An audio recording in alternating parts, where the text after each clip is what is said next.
جو لوگ اللہ پر ایمان لائیں، کہیں کہ ہمارا رب اللہ ہے، پھر اس پر جم جائیں، ان پر فرشتوں کا نزول ہوتا ہے۔ نہ کوئی غم کرو نہ خوف، خوشیاں مناؤ جنت کی جس کا تم سے وعدہ کیا گیا تھا۔ اللہ کی ربوبیت پر اطمینان جب انسان کو ہو جاتا ہے، میرا رب اللہ ہے، ربی اللہ، انسان کے لیے نہ کوئی کھٹکا، نہ کوئی خطرہ، نہ کوئی خوف، نہ کوئی حزن۔ جو کچھ ہو رہا ہے کس کے اذن سے ہو رہا ہے؟ اللہ کے اذن سے۔ اللہ کے اذن کے بغیر پتہ تک نہیں ہلتا۔ یہ کوئی اندھا بہرا مادہ نہیں ہے جس سے مجھے کوئی خوف ہو۔ اندھا بھینسا چلا آ رہا ہو اس سے تو ڈرنے کا ہر انسان کو ڈرنا چاہیے، نہ معلوم کس کو ٹکر مار دے۔ لیکن نہیں، اس کائنات کو چلانے والا ایک سمیع و بصیر خدا ہے۔ وہ جو میرا دوست ہے، میرا ولی ہے، اللہ ولی الذین آمنوا یخرجہم من الظلمات الی النور۔ اللہ اہل ایمان کا ولی ہے، ساتھی ہے، پشت پناہ ہے، مددگار ہے، حمایتی ہے۔ بتائیے جسے یقین ہو جائے کہ اللہ میرا مددگار، اللہ میرا محافظ، اللہ میرا پشت پناہ، اللہ میرا حمایتی، اس کے لیے کوئی خوف ہوگا؟ اسے کوئی ڈر ہوگا؟ میں مثال دیا کرتا ہوں ایک بہت سادہ، پنجاب کے دیہات کی۔ تو بڑا چودھری ہے اور کوئی غریب کسان ہے۔ اس غریب کسان کے جانوروں کو ہر وقت اندیشہ ہوگا چوری کا، کوئی میری بھینس کھول کر نہ لے جائے، کوئی میرا بیل کھول کر نہ لے جائے۔ لیکن جس کے بارے میں یہ سب کو معلوم ہو کہ وہ جو بڑا چودھری ہے وہ اس کا دوست ہے، اس کی بچیا کو کوئی خوف ہوگا؟ اس کی بھینس پر کوئی ہاتھ ڈالے گا؟ اسے کوئی اندیشہ ہوگا؟ نہیں۔ کیوں؟ کہ وہ بڑا چودھری، بڑا اس کا یہاں کا سردار، جاگیردار، سب کو معلوم ہے وہ میرا دوست ہے، کوئی میرے خلاف اقدام نہیں کر سکتا۔ اس دنیا میں یہ چھوٹی سی بات اگر آپ کے دلی اطمینان اور سکون کا باعث بن سکتی ہے تو ذرا تصور کیجئے۔ میں لفظ تصور استعمال کروں گا صرف اس لیے کہ اس کا ہم جس کو کہتے ہیں ادراک اور شعور کر نہیں سکتے، اگر کے ساتھ کر سکتے۔ اگر یقین ہو کہ اللہ میرا مددگار اور یقین ہو کہ اللہ ہر آن میرے ساتھ ہے، پھر کوئی خوف؟ کس کا خوف؟ کوئی شے اللہ سے بالاتر ہے؟ کوئی قوت اس سے زیادہ طاقتور ہے؟ کوئی اس کے ارادے کو بدلنے والا ہے؟ کوئی اس کی مشیت کے آڑے آنے والا ہے؟ یہی بات ہے جو حضور نے فرمائی۔ یہ ایمان کا حاصل ہے لب لباب، کہ دیکھو اچھی طرح اس بات کو ذہن نشین کر لو، اگر تمام انسان مل کر تمہیں کوئی نقصان پہنچانا چاہے نہیں پہنچا سکتے مگر جو کچھ اللہ نے لکھ دیا ہو، اور تمام انسان مل کر تمہیں کوئی نفع پہنچانا چاہے نہیں پہنچا سکتے مگر وہ شے جو اللہ نے طے کر دی۔ آپ پھر میں کہوں گا ذرا طاری کیجئے، اسے فرض کیجئے، اسے سوچئے۔ اگر اس حدیث پر ہمارا دل ٹھکا ہوا ہو تو کسی سے ڈر ہوگا؟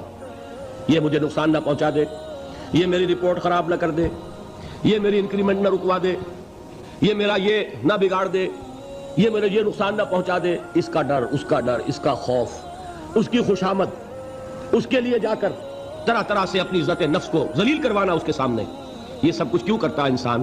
جب سمجھتا ہے کہ اس کے ہاتھ میں میرا کوئی نفع ہے، اس کے ہاتھ میں میرے لیے کوئی ضرر ہے، یہ مجھے کوئی غضب پہنچا سکتا ہے، یہ مجھے کوئی نقصان پہنچا سکتا ہے، یہ میرا کوئی کام بنا سکتا ہے، یہ میری کوئی ضرورت پوری کر سکتا ہے۔ اسی کا نام شرک ہے۔ جہاں آپ نے یہ سمجھا کہ غیر اللہ کے اندر کوئی طاقت موجود ہے، وہی شرک ہے۔ بتوں سے تجھ کو امید ہے، خدا سے نومیدی، مجھے بتا تو صحیح اور کافری کیا ہے؟ شرک تو یہ ہے۔ جس پر بھی تمہیں یہ خیال ہے کلمہ ہے، یہ کلمہ سوم، لا حول ولا قوت الا باللہ، ذرا اس پر دل کو کبھی اگر آپ تصور کریں، پھر فرض کریں، دل ٹھک جائے اس پر، کوئی طاقت نہیں۔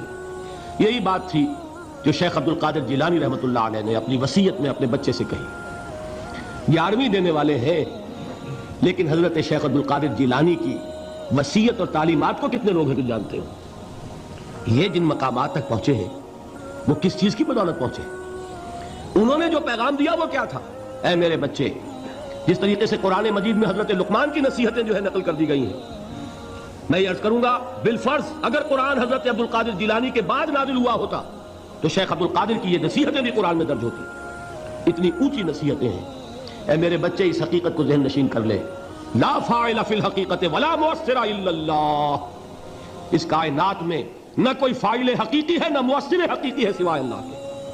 کسی شے میں کوئی تاثیر نہیں اگر اللہ نہ چاہے۔ آگ جلا نہیں سکتی اگر اللہ نہ چاہے، پانی ڈبو نہیں سکتا اگر اللہ نہ چاہے، زہر ہلاک نہیں کر سکتا اگر اللہ نہ چاہے، کوئی چیز فائدہ نہیں پہنچا سکتی اگر اللہ نہ چاہے. تو در در پہ کیوں سر جھکاتے ہو؟ در در پر کیوں جبیں سائی کرتے ہو؟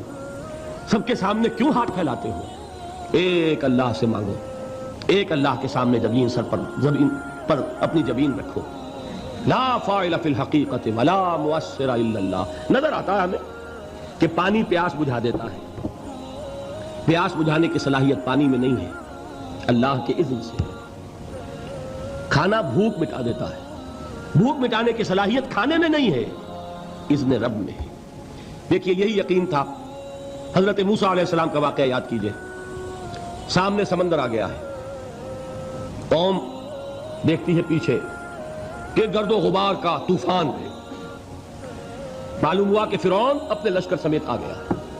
لشکر جب چلتا تھا تیز رفتاری کے ساتھ تو گرد و غبار کا جو طوفان اٹھتا تھا اس کا تصور کیجیے، اور لمحہ بلمحہ وہ قریب آ رہا ہے. پوری قوم نے کیا کہا؟ اے موسیٰ انا لمدرکون، اے موسیٰ ہم کو پکڑے گئے.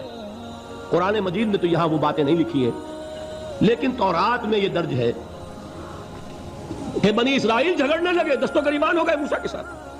موسیٰ ہمیں یہاں مروایا لا کر، اس سے تو ہم ہی بہتر تھے. وہاں کھانے کو ملتا تھا، زندگی تو تھی، بیگار ہم کر رہے تھے، موت تو نہیں تھی. اب جو کچھ ہوگا اس کا تصور کرو، جس طریقے سے ہمارے ٹکڑے اڑائے جائیں گے. تو لڑ رہے ہیں حضرت موسیٰ علیہ السلام سے. یہ تورات کی تفصیل ہے.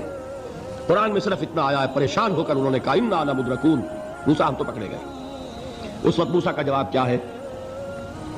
کلا ان معی ربی سیہدین. نہیں، میرے ساتھ میرا رب ہے، وہ راستہ دے گا. بتائیے کہاں راستہ نظر آ رہا ہے؟ یہ ہے ایمان بالغیب. راستہ نظر نہ آئے تب اللہ پر یقین ایمان ہے. جیب میں پیسے ہوں اور تب دل کو اطمینان ہے تو ایمان کس پر ہوا؟ پیسے پر، اللہ پر نہیں. جب وسائل و ذرائع نہ ہو اور پھر یقین ہو کہ اللہ مسبب الاسباب ہے، وہ اسباب کا پابند نہیں ہے، وہ اسباب کا محتاج نہیں ہے، اسباب اس کے محتاج ہے. اگر یہ یقین ہے تو اللہ پر ایمان ہے، یہ نہیں ہے تو تمہارا ایمان اسباب پر ہے، وسائل پر ہے، ذرائع پر ہے، مادیات پر ہے، اللہ پر نہیں. اس وقت کہاں راستہ تھا؟ کوئی راستہ تھا؟ سمندر ہے اور ادھر سے لشکر آ گیا ہے. کلا ان معی ربی سیہدین. اب دیکھیے ایمان کہہ دینا آسان ہے، ہوا معکم اینما کنتم، جہاں کہیں بھی تم ہوتے ہو اللہ تمہارے ساتھ ہوتا ہے. لیکن اس کا یقین قائم ہو جائے تو زمین و آسمان کا فرق واقع ہے.